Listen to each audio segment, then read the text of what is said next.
a good day. Somebody had asked how to put the fenders on, so this is the front fender. I think it's a little short. It would keep the top spray off, but I feel like it needs to be a little longer. I'm looking for another solution there. But ultimately it comes in and it has a longer bolt here, which works out great.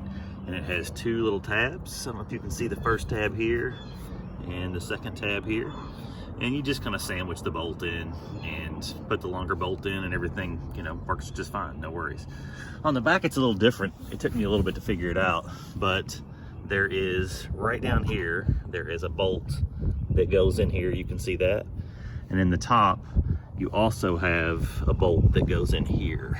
And you can see that I bent this tab a little bit to make it fit better. I wanted to have a little higher clearance between here and here, but pretty simple. In the back, there is no support. It's a little floppy, but it's not too bad. I mean, it wiggles a little bit, but it's fine.